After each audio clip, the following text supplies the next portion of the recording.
Hello, everyone. Nice seeing all of you. So thank you so much for everyone who's viewing this session. I have to say that it's being recorded and it will be uploaded on our webpage afterwards. And in this session, we will address the designer challenge with Jide Osifeso and how he produced a tracksuit using responsible fibers.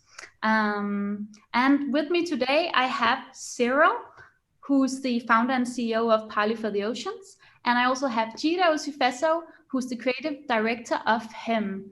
And I'm super glad that we're able to see each other. Now we are saving a lot of CO2 when you are not flying to Copenhagen. So welcome, guys. Thank you so much for being here. Thank you. Thanks for having us. Brandon Collins, Nike Master Trainer. I'm excited to be a part of your CFS Plus journey. What is that in the background? Oh, all right. So let's move into the conversation. So first of all, Jide, you mentioned in the challenge segment that you have been responsible for creating a lot of waste throughout your career. And I was wondering, why did you say yes to this challenge?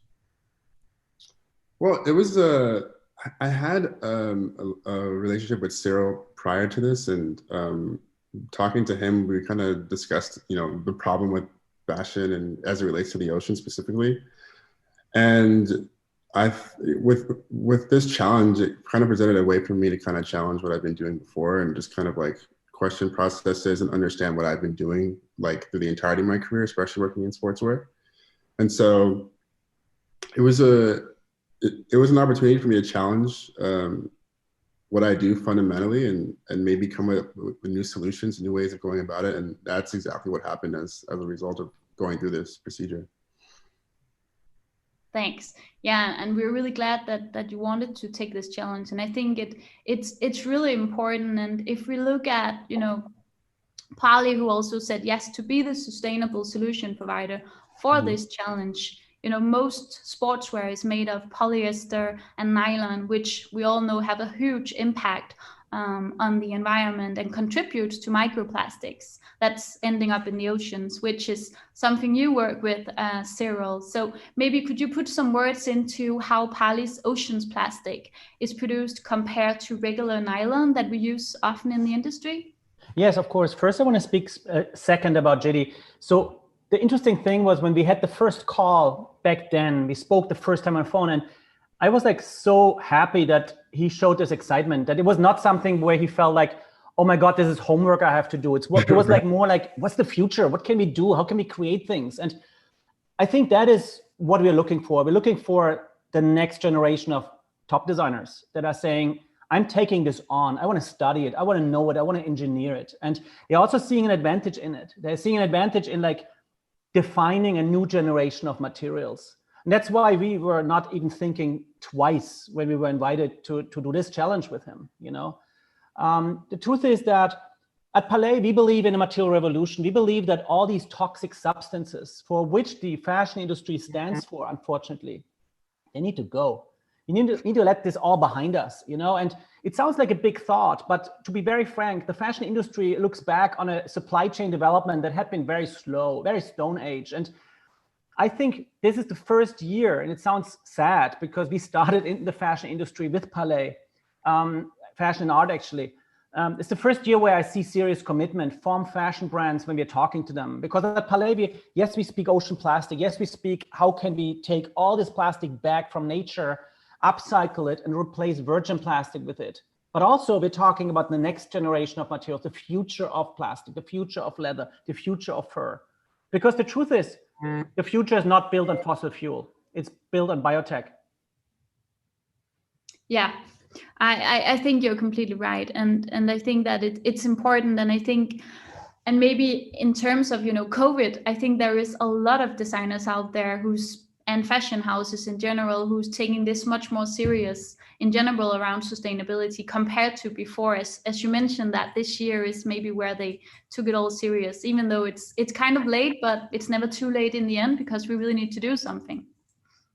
But would you mind just bringing up a bit about, what is the difference between Parley's ocean plastic compared to regular nylon? when you're looking at Jide's piece, his tracksuit, then you're not only looking at a material option. You're not only saying, okay, this weight of this piece is now being used in ocean plastic.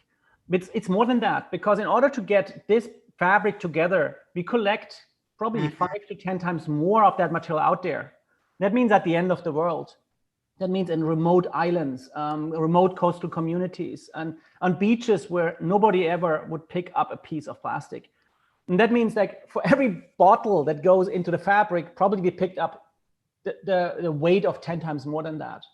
So his tracksuit is actually plastic positive. It definitely has a footprint that competes and actually beats most likely every other product in the market.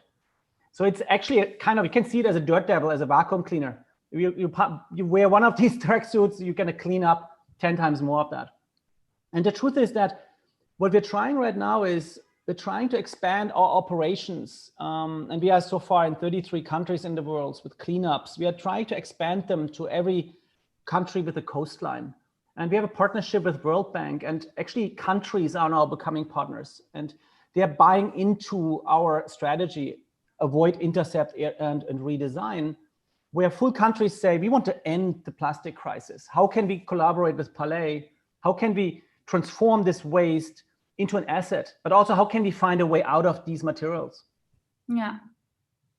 Okay, I think that sounds really great. And so Jide, I was wondering, so you created him back in college, and you mentioned in the designer challenge that was even before you knew how to design. And, Absolutely. and I was just wondering, so since that, I don't know how many years that is, I'm not asking, but how has the vision changed for your brand? You're looking old, Jide. Well,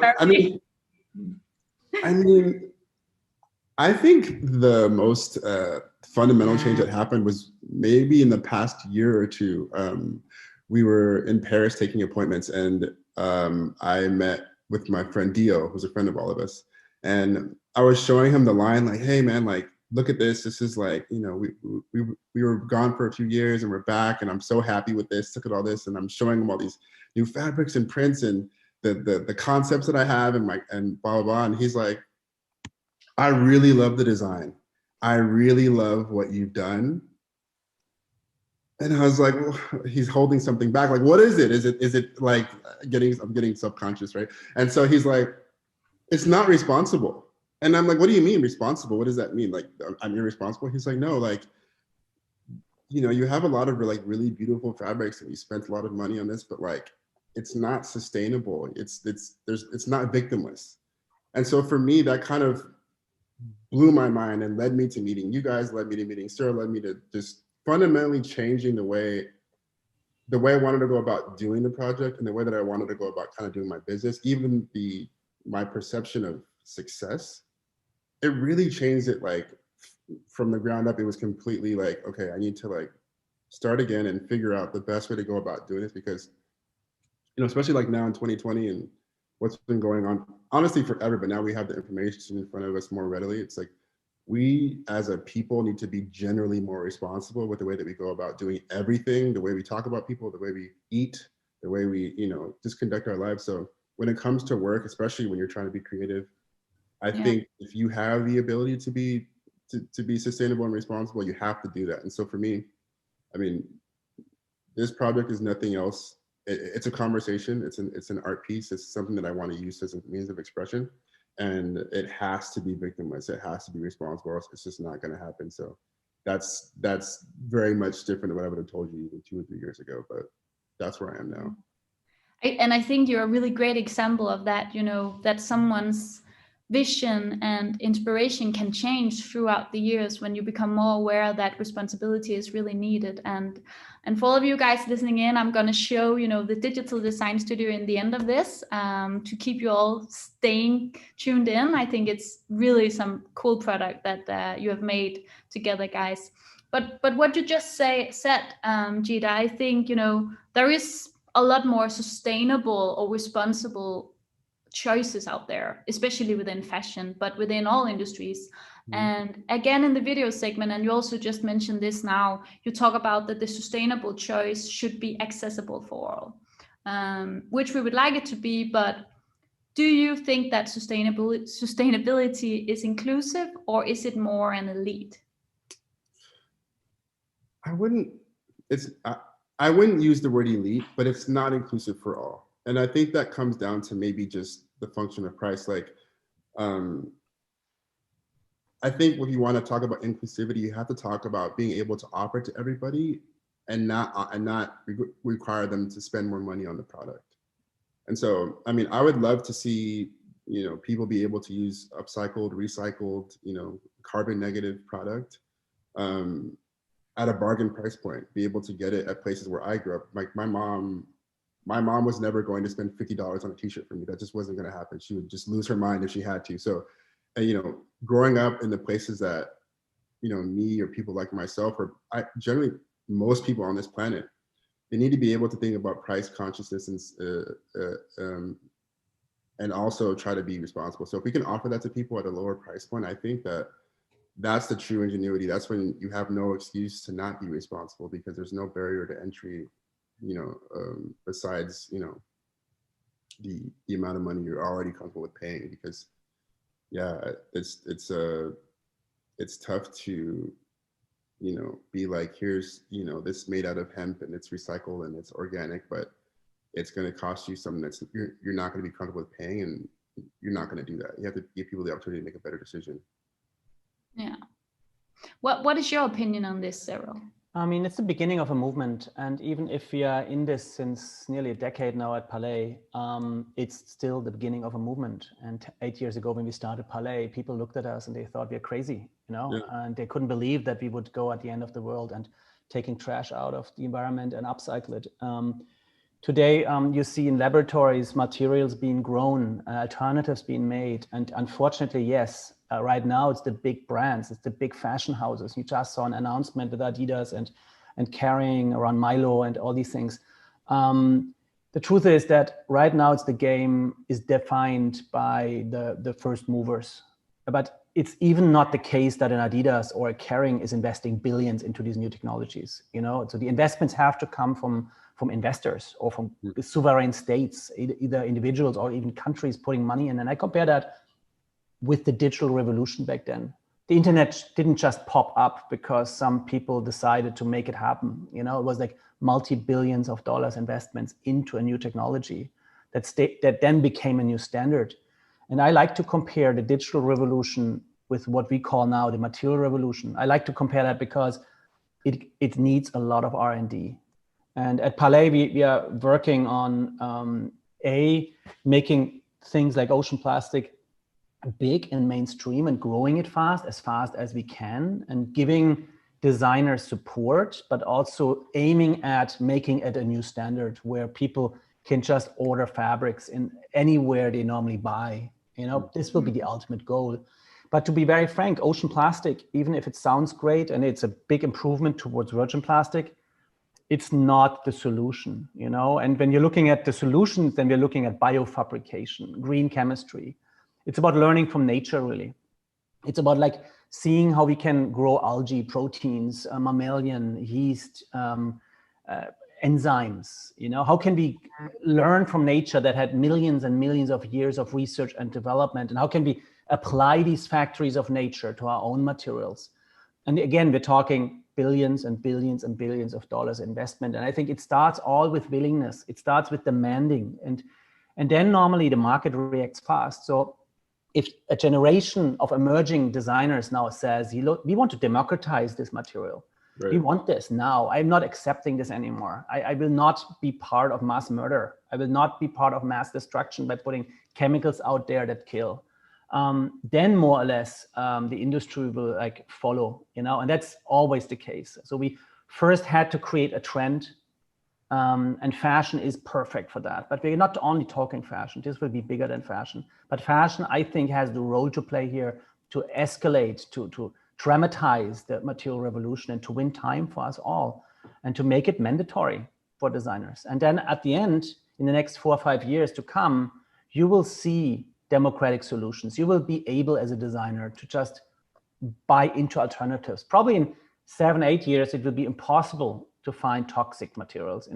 in the inventory of material makers. And I think that is the discussion here. The discussion is a technology shift from toxic age to actually non-harmful or less harmful. Yeah, I completely agree. And I think, the whole, to take a step back, the whole point with both, us making these designer challenges with the different creative directors is also, to get into the creative director's mind about, it's important, the aesthetics of a product is really important, but it's also important that it's responsibly made. And how do you mix these two? That's often the big question. Often you have the designers and you have the sustainability department or the supply chain department. So it's all, and not all the ways they interlink. And that is also quite a big problem often. We're receiving some questions in the Q&A. And thank you so much, guys out there for that. So I'll just take one of them just to make sure we also include that. Cool. So all responsible and smart choices are having big impacts on the price. How do you explain or educate future customer to pay more for healthy and responsible choice? Jide, do you have any objective to that? Yeah, I mean, I feel like if you have the ability to make the better choice, same way we talk about food even, right? I mean, living in LA, there's no shortage of healthy, farm to fork, sustainable farming choices, but it's not going to be at a McDonald's price point. But I don't fault anybody for trying to have access to food at an affordable rate, access to calories to feed your family. But I would always encourage someone to do the best for the environment, for their bodies, for our wildlife population, if they can. And these processes that we're talking about, the process of extracting plastic from the ocean, or these engineering practices, they're not the cheapest, and so I would encourage people to spend the money if they can on a better solution, and hopefully the ingenuity will come to bring the price points down. But I mean, if you can make a better solution and you can afford to spend the money, I would encourage doing it if you can. Yeah, I think that's accurate as well. Another question would also be, Jide, for you. So after you talked about meeting your friend in Paris some years ago, changed your notion of how you wanted to design. So that is one step. And then you have this step with this challenge. Has this way of producing, for instance, with responsible fibers as with ocean plastic, is that something that will influence your future production with your brand HIM? Yeah, absolutely. Any other things that you do in that matter? Yeah, absolutely. So we're shipping a line in a couple of weeks, and that was already kind of done with this in mind. We didn't go as far as to break down, these nylons. It's mostly like cottons and fleeces and using recycled, knits mostly. But the project with Cyrill, it's not something that we're just doing for this summit and for this project. It's something it's going to be ongoing. It's something that I want to actually bring my friends into doing, and hopefully anyone that I can touch, in my kind of community to use responsible fabrications of fibers, I want to have them do it alongside me. And so, it's not just a one-time thing. It's going to be the DNA of the brand. It has to be. And even outside, honestly, even outside of that, I've worked with a lot of different people, brands, musicians, making merchandise, making jackets, making t-shirts, hats, whatever. And we need to do that on that level too. I mean, if you're going to go into an arena and you're going to sell, thousands of units of clothing, that's a lot of stuff that's going to go into a landfill eventually, especially if it's cheap stuff, So, more than half of our product ends up going into either the ocean or the ground. And so we need stuff that's biodegradable. We need stuff that's a better option there too. So, I mean, it's for me, if you're working with me, that's something that's going to be very important to me in making a better solution there, because, that's a lot of stuff that's going into, places that we don't want it. And so, yeah. Yeah, exactly. And that touched upon, scalability in terms of fabrics, which is also quite a huge thing to talk about. I was wondering, Cyrill, how do you work with that in terms of scalability of ocean plastic? Is that possible? To be frank, scalability is plastic is the lowest hanging fruit, right? I mean, to kind of scale recycling up is comparably easy. That's not the main challenge here. And there's no excuse today for a fashion house to use virgin plastic at all. There's no excuse. They can just stop. And to be honest, the price difference is not even a big one. You know, when you're looking at a garment, let's say a jacket, and the jacket retails for $1,000 plus, probably even $2,000, or if it's on the lower end for $200-300, the material difference will probably be 80-90 cents. You know, like, come on. You know, that's not. And if you are even looking at it, and I mean, then mark it up by 80-90 cents. Everybody will pay that. You know, that's not the big difference. The problem is that everybody cuts into material prices. That means, like, even if you have a little change at the bottom of the supply chain, and everybody adds to it. And it's the way we are calculating products, and the way everybody needs to earn in the supply chain. But I think it's time to revisit that. I think it's time to, and this will come automatically the moment brands make a decision and say, I'm not taking virgin plastic anymore. And you know what? In 5 years from now, I'm not even taking plastic anymore. So I think the brands and the designers, the creative community really, plus the organizations out there, like the big labels, the big fashion house, the maison, they can put rules out and ask the supply chain to comply. And right now it's time to be radical about these rules, because we don't anymore have the luxury of time. The planet is burning down, life is dying. And it sounds crazy when I'm saying that, because nobody feels it at home. But probably you, Jide, you feel it the most, because at least you saw the smoke coming in and the fire is raging out there. Yeah. But the truth is, the planet is in a very a super bad shape.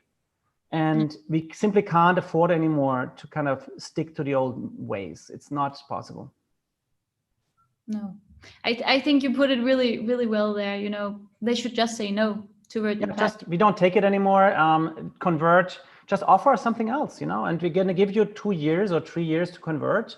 Yeah. And we want 100% transition, like not like a 5% alibi, like, oh my God, we are mixing in one ocean plastic fiber with all the virgin material. No, it should be 100% switch. And to be frank, the first switch is off plastic, off fossil fuel. Really, that's what it is, because plastic is based on that. And the second is go towards biofabrication, go heavily towards green chemistry, biofabrication. Yeah. And speaking about that, so we also have a question that says, you know, okay, so if we only use, let's say, ocean plastic, when you wash that, will that also, you know, give microplastics into the ocean as well? Plastic is bad. The only good thing about ocean plastic is the fact that you remove it from a beach, that somebody is not eating it right away in a big chunk. But plastic is a bad material. It's fossil fuel based, and recycling is a band-aid. It's a temporary fix. Actually, the ultimate solution to end plastic pollution, end microfiber pollution, whatever pollution you want to name now, is to end the material, because plastic is a design failure. And I don't agree with anybody in London that says it fits into a circular economy. It doesn't. Plastic is toxic. And the true solution is a new material. But yes, I mean, there are ways to filter out microfibers. The problem is that washing machines, the way a washing machine works, it loosens up the fabric. And especially when you have like brushed and open fibers, like fleece and things like that, they just release quickly all that stuff, and it goes into the waterways. Truth is, even when you're sitting somewhere on a chair, you're gonna leave behind broken fibers. Or if you are like going out there and then driving around with your car, you're gonna leave behind a trail of like rubbed off chemicals and plastic and synthetic materials on the street. So we are all shedding and spreading and leaking plastic fibers. Even if you're drinking right now, I don't see it, but probably you have a glass bottle under the table. The little liner in the cap releases tiny particles. It leaches chemicals in the thousands. Plastic is simply something we should get rid of. That's my opinion. But it's going to take a moment. It will take some time, that's for sure. And give it 10, 15 years. Yeah. When you have collected all the plastic there is in the world.